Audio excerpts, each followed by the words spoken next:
It started out like any other day in our suburban life. I'm Jake, a 35-year-old IT consultant married to Jessica, a self-proclaimed socialite with a penchant for drama. We had been together for nearly a decade, and for the most part it felt like a cozy little life filled with predictability.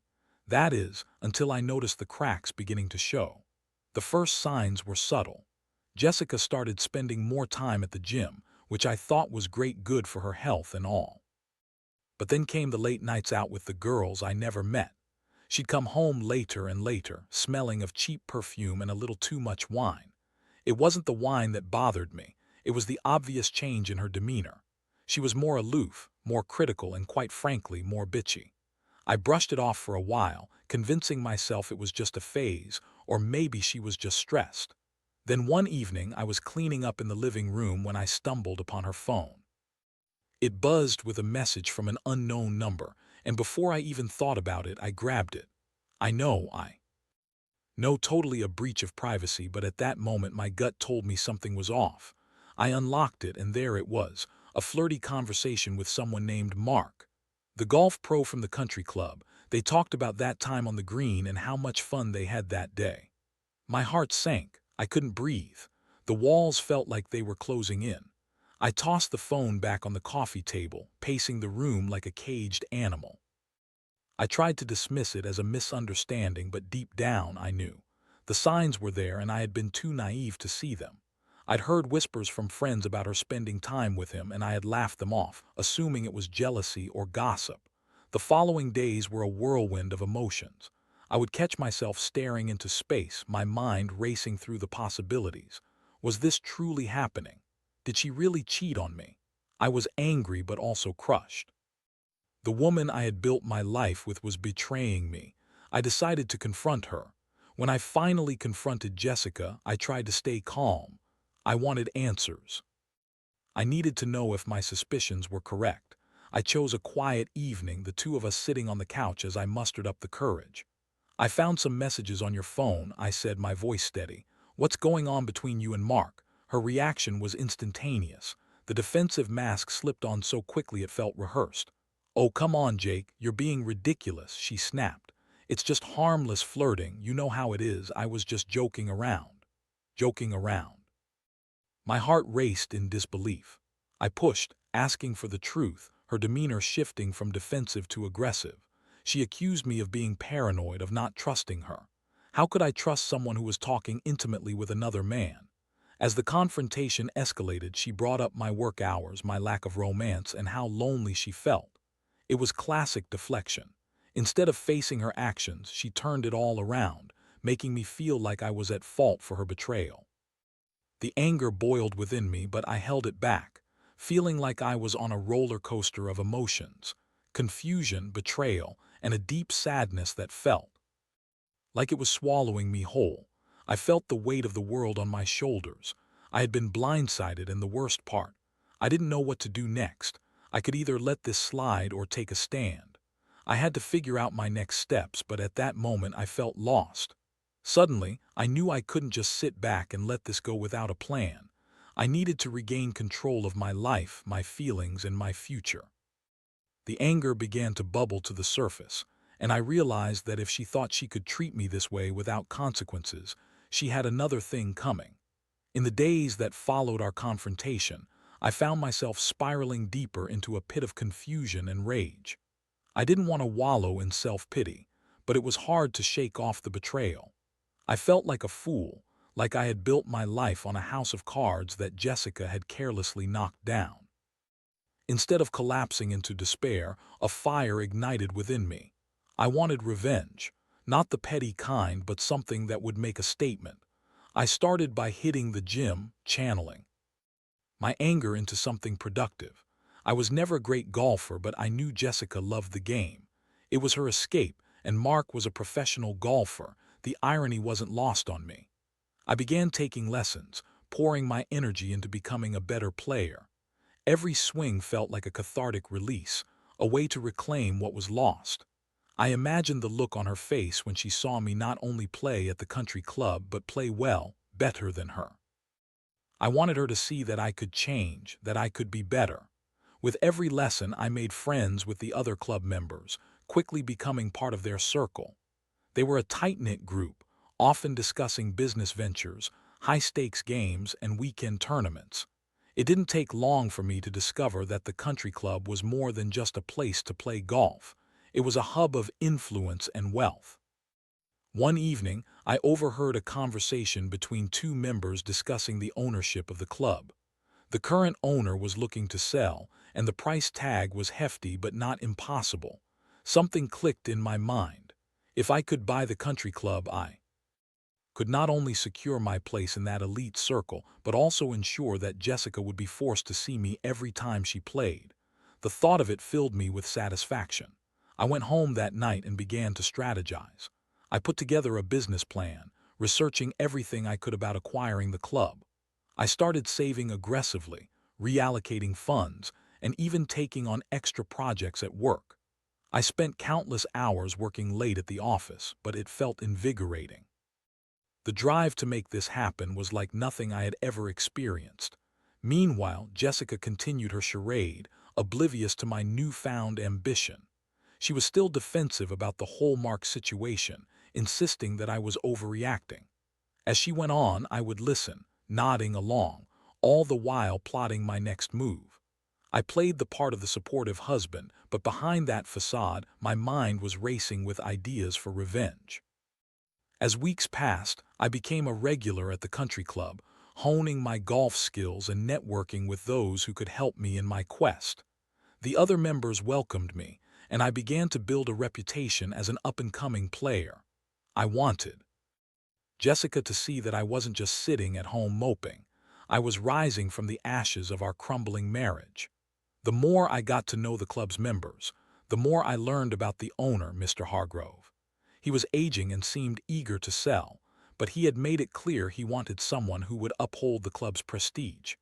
I knew I had to make myself indispensable to become the kind of member he would want to see take the reins. I played in every tournament, attended every social event, and became the face of enthusiasm for the club. My plan was coming together. I was going to buy the country club, befriend the members, and become a better golfer than Mark. The thought of it filled me with a sense of purpose. I would have my revenge not through anger but through success, a success that would change the narrative Jessica had painted of me. The day I finally approached Mr. Hargrove about the sale was momentous. I was nervous but ready. He was impressed with my commitment to the club and said he would consider my offer. I could see it in his eyes, the desire to hand over the keys to someone who truly cared. As I walked away from that conversation, a sense of triumph washed over me. I was on the path to executing my plan, and soon enough, Jessica would realize that her actions had consequences. I wasn't just going to let this go. I was going to take control of my life. I was going to show her and Mark what they had underestimated. I was ready to take the next step, and nothing was going to stand in my way. With the plan in motion, my days became a blur of golf practice, networking events, and late-night discussions over potential financing for the country club. I was laser-focused, and my determination only grew stronger as I honed my skills on the greens. Each day was a step closer to my goal, and I felt invigorated. I was transforming myself into someone Jessica would see in a new light, someone powerful, ambitious, and above all, unshaken by her betrayal. As I immersed myself in the country club culture, I noticed subtle changes in Jessica. She seemed more anxious, more agitated whenever I brought up my golfing progress or my plans for the club. The more I thrived, the more she struggled to maintain her facade of indifference. It was amusing to watch her try to dismiss my achievements, but I could see the cracks forming in her carefully constructed defenses. One Saturday, I was at the club for a tournament when I saw Jessica arrive with Mark. My heart raced as I watched them interact. They laughed together, and the sight sent a wave of anger through me. But instead of reacting impulsively, I took a deep breath and smiled, reminding myself of my strategy. As I made my way over to the bar, I overheard snippets of their conversation. They were discussing an upcoming golf trip, and the way she leaned into him made bile rise in my throat. I decided at that moment that it was time for a confrontation. I approached them with a casual smile, pretending to be unfazed. "Hey, Jess, Fancy seeing you here, I called out, my voice steady. I didn't know you were coming for the tournament. Her eyes widened and she quickly stiffened, trying to regain her composure. Oh, Jake, I just thought I'd swing by and cheer Mark on, she responded, her tone forced. Nice, I replied, my smile unwavering. I'll be out on the course in a bit. Maybe you can give me some pointers after I show you how a real golfer plays. I shot a glance at Mark, who returned it with a look of mild confusion. Sure, I'll be right here, she said, her voice suddenly lacking its earlier enthusiasm. It was almost as if she sensed the shift in the dynamic, that I was no longer the insecure husband who relied on her approval. This was my turf now. As I walked away, I could feel their gazes on me and it made me grin. I was no longer a passive figure in this game. I was taking control and it felt exhilarating. As the tournament unfolded, I played with a renewed sense of purpose. Every swing was fueled by the desire to prove myself, both to Jessica and to the members of the club. I could almost hear her thoughts of disbelief. She was witnessing me become the man I should have always been. After the tournament, I finished in a respectable place, which gave me the confidence boost I needed. I decided to call Jessica and ask her to join me for dinner. I wanted to gauge her reaction, to see if she was still caught up in her lies or if she was beginning to feel the weight of her actions. That evening, I chose a restaurant near the club, one I knew she loved. When she arrived, I could sense an underlying tension in the air. She looked beautiful, but there was a flicker of uncertainty in her eyes as I greeted her with a friendly kiss. Great tournament today, huh? I asked, casually bringing up the event. She nodded, her smile strained as she picked at her food. You did really well, Jake. I'm proud of you, she said, but there was no warmth in her voice. I appreciate that, I replied, but I couldn't help but notice you and Mark were quite cozy during the tournament. I watched her reaction closely, searching for any sign of guilt or remorse. She laughed nervously, brushing it off. Oh, we were just having fun. You know, just friends supporting each other, she said, but the way her eyes darted around the room told me she was lying. Friends? Huh, it seems like you two have been spending a lot of time together lately, I pressed, letting the weight of my words sink in. I can't help but wonder if there's more to it than what you're saying. Jessica's expression shifted, and for a moment I saw genuine fear. Jake, you're being paranoid, you know how I am, she pleaded, her voice rising slightly. You're overreacting. I haven't done anything wrong. I leaned back, soaking in the intensity of the moment. You haven't. Because the way I see it, you've been lying to me and I've had enough of it. I'm not the fool you think I am. Her face turned pale as the realization hit her. I wasn't just a passive observer anymore. I had taken the reins of my life. What are you going to do, Jake? Leave me, she asked, her voice trembling. Let's not get ahead of ourselves, I said, maintaining my composure. But know this, I'm done being the guy you can walk all over. I'm reclaiming my life, and I'm not going to be defined by your choices. The tension hung thick in the air. As she processed my words, I could see the wheels turning in her mind, and for the first time, I felt confident that she was starting to understand the consequences of her actions. That was the moment I realized the true power of my plan. I was no longer just a hurt husband. I was a man on a mission, ready to take back everything that had been taken from me. With my golf game on the rise and the country club within my grasp, I felt an intoxicating sense of empowerment. I was about to show Jessica that she had made a grave mistake, and I was ready for the next phase of my revenge. The confrontation with Jessica marked a pivotal point in my journey. No longer was I the passive husband who accepted her lies. I had become a man with a plan, a man who was determined to reclaim his life and dignity. As I continued to work towards buying the country club, I found myself more invigorated than ever. Over the next few weeks, I threw myself into my golfing practice like a madman, but it wasn't just about showing off for Jessica anymore. I wanted to prove to myself that I could rise above this pain, that I could turn betrayal into something powerful. The more I practiced, the more confident I became. I was no longer swinging a club out of anger. I was swinging with purpose and precision. One Saturday, I was at the club for another tournament, this time one that drew a larger crowd. I had my eyes set on a solid performance, and as I stepped up to the tee, I could feel the weight of the moment. Jessica was there, chatting away with Mark, their laughter echoing like nails on a chalkboard in my mind. I focused on my game, blocking out the distractions. With each stroke, I could see the disbelief in Jessica's eyes. I was playing at a level I had never even approached before. I sank putts with newfound ease and crushed drives that sailed straight and true. The crowd began to notice, whispering among themselves as I climbed the ranks. I could feel their admiration, and it fueled my fire even more. By the time I reached the final hole, I was in contention for the win. As I stood over my last putt, I glanced at Jessica. Her face was a mix of surprise and something else, embarrassment perhaps.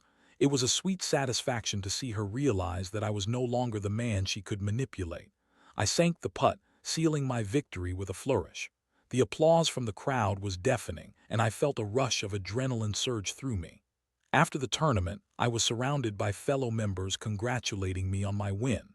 Mr. Hargrove approached me, his eyes gleaming with interest. "You really made an impression today, Jake. Keep it up, and you might be just the person I've been looking for to take over the club," he said, giving me a firm handshake. It was the moment I had been working towards, and it felt incredible. Later, I found Jessica sulking in a corner, her body language screaming frustration. I had to resist the urge to gloat, but it was hard not to feel a swell of pride. "Great tournament, huh?" I said casually as I approached her. "I can't believe I actually won." She glanced at me, an eyebrow raised. "Yeah, you did good, but don't think this changes anything between us, Jake." "I still love you," she said, but the words felt hollow.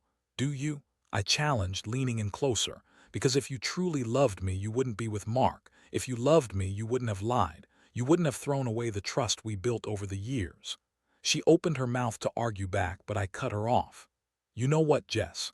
I'm done with this charade. I'm not the same guy you used to know, and I'm not going to keep pretending everything's fine. I'm moving forward, and you're going to have to deal with that." With that, I turned on my heel and walked away, leaving her staring after me, a mix of anger and shock on her face. I could see the gears turning in her head, and I was ready for whatever she was about to throw my way. The next few weeks were a whirlwind.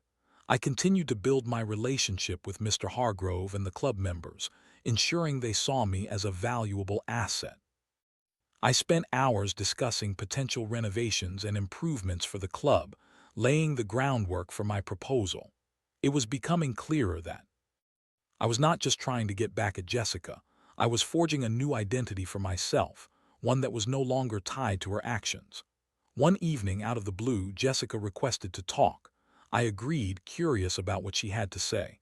We met at a cafe not far from the club, and as soon as I sat down, I could tell that something was different in her demeanor. She looked more composed, less defensive. "Jake, I've been thinking," she began, her tone more earnest than I had expected. "I know I messed up, I hurt you, and I can't take that back. I want to make things right, I want to work on us." I leaned back, arms crossed, my heart racing. This was not the reaction I had anticipated. "And how do you plan to do that, Jess? By pretending Mark didn't exist, by erasing the past. You can't just turn on the charm and expect everything to be fine." Her eyes softened and she looked genuinely remorseful. "I know I can't, but I didn't know what I had until I saw how strong you've become. You're different now. And it scares me," she admitted, her voice barely above a whisper. "Maybe you should have thought about that before you decided to cheat." I shot back, my frustration bubbling to the surface. "You had me at my lowest, and instead of lifting me up, you chose to betray me." Silence enveloped the table, and I could see the tears welling up in her eyes. It felt like a moment of reckoning. "I know I messed up and I've hurt you, but I want to change. I want us to be a team again," she pleaded. I took a deep breath, weighing my options. Part of me wanted to scream at her for what she had done, but another part of me was curious. Was she really willing to put in the work, or was this just another manipulation tactic? "I'm not ready to forgive you, Jess," I finally said, my voice steady. "I'm on a different path now. I'm building a life for myself, and I'm not sure there's room for you in it. Not right now." Her face fell, and I could see the realization hit her hard. She was losing me. And she finally understood that. I could feel a sense of satisfaction in my gut. I had taken control of my life, and no matter what she said, I was moving forward with my plans. As I left that cafe, I felt a sense of liberation wash over me. I was no longer bound by her decisions or her opinions. I was becoming my own person, ready to take on whatever lay ahead. It was time to execute the final phase of my plan. I was about to turn the tables, and Jessica would soon realize that she could never have me back the way she once did. With the conversation at the cafe still lingering in my mind, I knew I had to stay focused on my ambitions. I was close to finalizing the acquisition of the country club, and there was no room for distractions. As the weeks went on, I immersed myself in preparations, spending late nights drafting proposals and securing financing. I wanted to present a compelling case to Mr. Hargrove that I would not only honor the club's legacy, but also elevate it to new heights. As I worked tirelessly to finalize the deal, I noticed that Jessica was starting to change her approach. She began to show up at the club more frequently, attempting to engage with me and the members in a way she never had before. It was as if she hoped that by being present, she could rekindle something between us. But I was no longer the man who would be swayed by her charm. I saw through her attempts at reconciliation, and it only served to fuel my determination. One evening during a members' mixer at the club, I was deep in conversation with Mr. Hargrove about my proposal when I felt Jessica approach. I thought about ignoring her, but she was persistent. "Jake," she interjected, "can we talk privately for a minute?" I glanced at Mr. Hargrove, who gave me a slight nod of encouragement. "Sure, let's step outside," I replied, leading her to a quieter section of the patio. "What is it, Jess?" I asked, keeping my tone neutral. "I just wanted to let you know that I'm serious about trying to fix things between us," she said, the sincerity in her voice surprising me. "I've been thinking a lot about what we had and what we could have again. I miss you." A part of me wanted to feel compassion, to acknowledge the pain and regret in her eyes, but the other part, the part that had been wronged, reminded me of the lies, the betrayal, and the path I had chosen. "You can't just turn it on and off, Jessica. You hurt me and you need to understand the gravity of that," I said, my voice steady but firm. "I know, and I'm not trying to minimize it," she rushed to say, her desperation palpable. "I want to support you and be there for you as you work on this big project. Can we at least try to be friends, for real this time?" The thought of being friends with her felt like a betrayal to myself. I had spent so much time rebuilding my confidence and identity that I wasn't sure if I could let her back in, even as a friend. "I appreciate your offer, but I think it's too soon," I replied, my heart heavy. "Right now, I need to focus on my goals, and that means keeping some distance." Her face fell, and I could see the tears welling up again. "Please don't shut me out, Jake. I'm willing to do whatever it takes to show you I can change," she pleaded. I sighed, realizing this was a pivotal moment. "I need you to understand, Jess, that I'm not that same man you manipulated before. I'm moving on and I'm building something for myself. This is about me now, not us," I said, not wanting to sound cruel but wanting her to grasp the reality of the situation. She stepped back, her expression shifting from desperation to resignation. "I see," she said quietly, the fight draining from her voice. "I just wanted you to know that I'm here if you change your mind." As I walked away from that conversation, I felt a mixture of sadness and relief.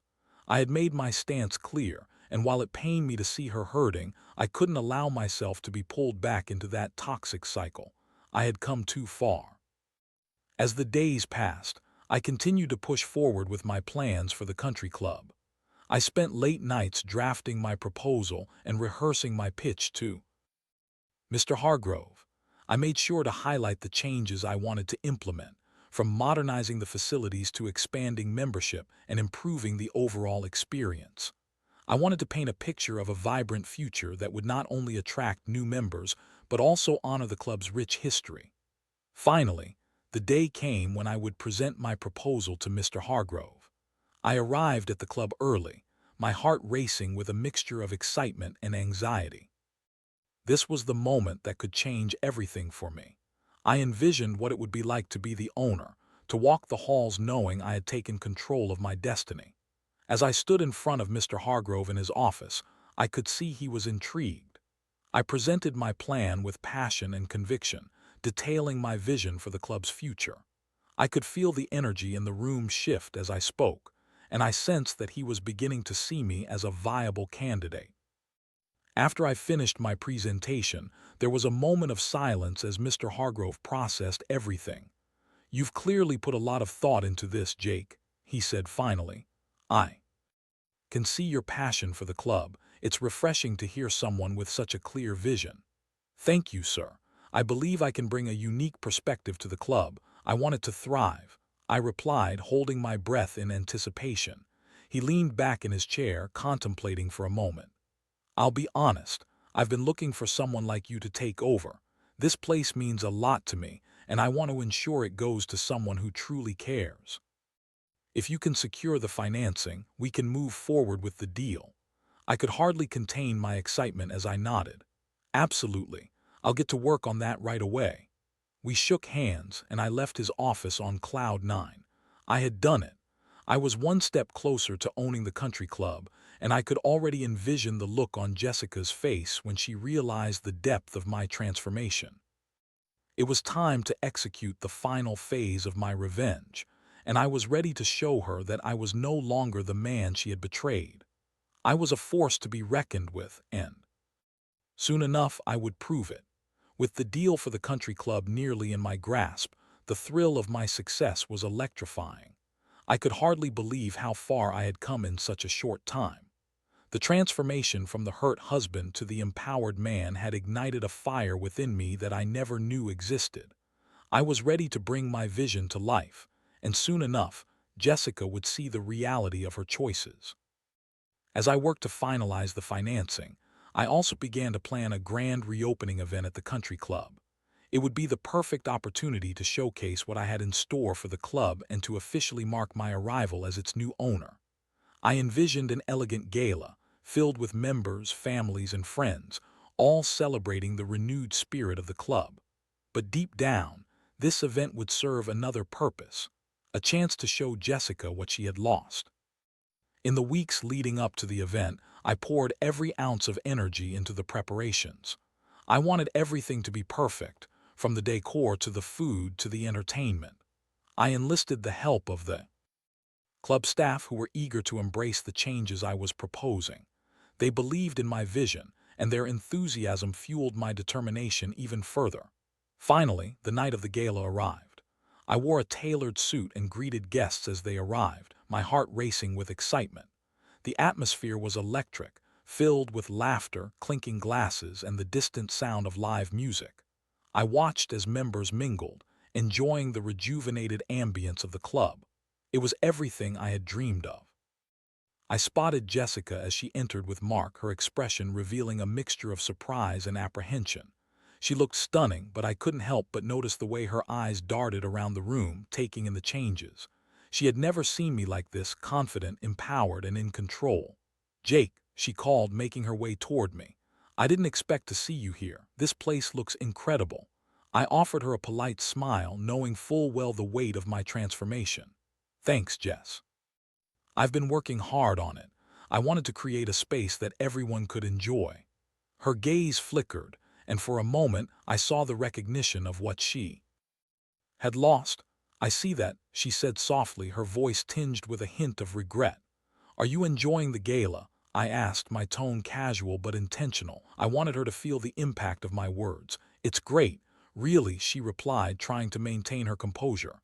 "I'm happy for you. This is a big step." "Yeah, it is. A step toward a new future," I replied, letting the implications of my words hang in the air. I could sense the discomfort in her expression, the realization that I was moving on without her. As the night continued, I mingled with other guests, exchanging stories and laughter. I was no longer defined by Jessica. I was building my own legacy. The more I engaged with the other members, the more I realized how far I had come. Their admiration and respect felt like a vindication of my journey, and I embraced it. Later in the evening, as I stood on the balcony overlooking the beautifully lit golf course, I took a moment to reflect. Everything had changed. I had taken the pain of betrayal and turned it into something powerful, something that would shape my future. I wasn't just getting back at Jessica, I was reclaiming my own life, my own identity. As the festivities continued, I noticed Jessica making her way toward me again, this time with Mark hovering nearby. "Jake, can we talk for a moment?" she asked, her tone softened by an air of sincerity. I nodded, curious but cautious. "Sure, what's on your mind?" She hesitated, glancing at Mark before looking back at me. "I just wanted to apologize. I've had time to think, and I see how badly I hurt you. I never wanted to lose you or what we had. It was a moment of vulnerability, and part of me was tempted to feel sympathy, but I had learned to protect myself. You made your choices, Jessica. You pushed me away, and I had to find my way back. I can't just pretend everything is fine now. I know, and I don't expect you to forgive me right away. I just want you to know that I see you now," she said, her voice cracking slightly. "You've changed, and I admire that." I took a deep breath, weighing my words carefully. "I appreciate you saying that, but I'm not going back to what we had. I'm moving forward, and I need you to understand that." She nodded, her expression a mix of resignation and understanding. "I get it. I truly do. I just hope you find happiness, Jake. You deserve it." As she turned to walk away, I felt a strange sense of closure wash over me. I had faced the ghost of my past and emerged stronger. The pain she caused would always be a part of my story, but it would no longer define me. The gala continued, filled with laughter and celebration, but I found myself stepping back to observe the life I was building. I had transformed not only as a golfer but as a man ready to embrace his future. I was no longer the victim. I was the victor. As the night came to a close, I looked out over the club, feeling a rush of pride. I had not only taken back control, but I had risen from the ashes of betrayal, emerging stronger and more determined than ever. This was my story, a story of revenge, resilience, and ultimately redemption. I had learned that sometimes the best revenge isn't about hurting others. It's about becoming the best version of yourself. And as I stood there, watching the stars twinkle above the golf course, I knew that my journey was just beginning.